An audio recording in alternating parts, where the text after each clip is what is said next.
Good day mga kameng, and welcome to my YouTube channel. Yan.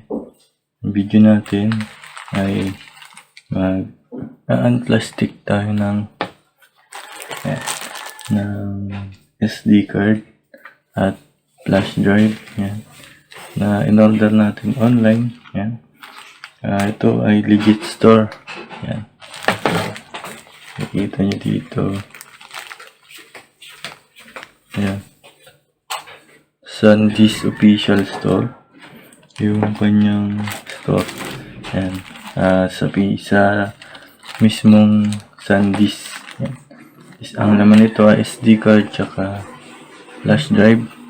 Yan. Na gagamitin natin sa ating piso wifi or kung saan nyo man gagamitin, sa cellphone or sa piso wifi, or bahala na kayo. Yan. At tips ko lang mga kameng, marami na kasing nagkalat na peking SD card tsaka flash drive. Ayan. At sobrang mura niya pero mabilis lang masira. Kadalasan overheat or corrupted agad. Ayan. Dami ko pa sinasabi, ay simulan na natin.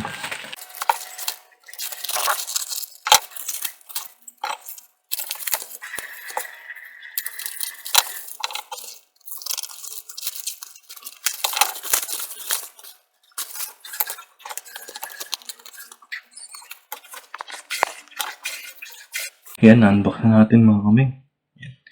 Ito yung ating flash drive tsaka SD card. Micro SD card. Itong isa ko ay player, ultra player. Yan. Ito gagamitin ko sa piso wifi.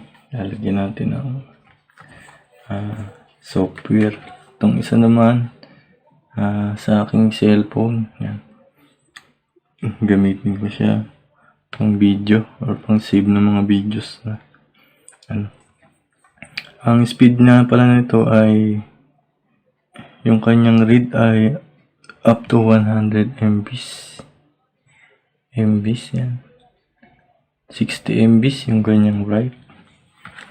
Ito naman ang read and write niya ay 150 up to 150 MB per second. MB per second. Read. Yung read niya. Ayan, papansin nyo, yung mga original na ganito. Ayan, may resibo pa. Ayan. May warranty pa. Warehouse. Sa mismong warehouse galing. Yan yung mga price. Yan. Ito nga pala ay itabi nyo para for warranty purpose. Yan.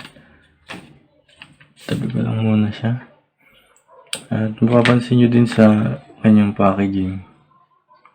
Yan. Yung maayos. Tapos meron silang yan. May mga pansinin mo din, may mga address na at hindi siya ganun ka-cheap yung packaging. Medyo siya. Yan. A1 for faster uploading and performance. Yan. Ganito na lang muna siguro. Nakita ko lang sa inyo yung legit na mga SD card, lalo na sa mga nagpipiso wifi at gumagamit ng flash drive. Yan.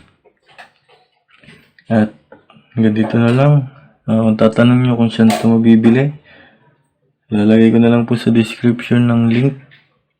I-click nyo na lang para hindi kayo maligaw sa pagbili or sa legit store kayo makakabili ng mga ganito. Medyo mahal nga lang siya, pero makakasiguro kang legit yung mga bibili mong item, lalo na sa mga ganito. Yan. Okay, at hanggang dito na lang. Thank you for watching, and abangan mo yung video natin sa pag-setup ng piece wifi dito, software dito, flash drive, at i-review ko na din to sa next video. Ito ang ating SD card. Yan, kung okay siya. Thank you for watching. Hanggang sa susunod na nating video mga kamengte. Goodbye.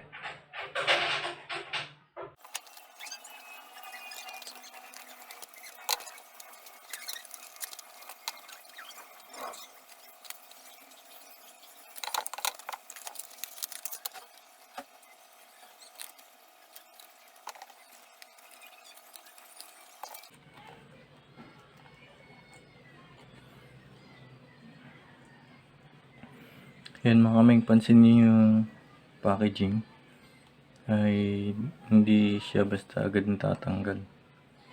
Yan. At yung mga packaging ng mga peke, yung halos iangat mo na lang dito. Yan. Natatanggal agad. Ito kailangan pang talaga siyang ikat or ano yun, hindi mo siya agad ma-access. Yan. Yun yung mga dapat tignan nyo din pag may bibili kayo SD card.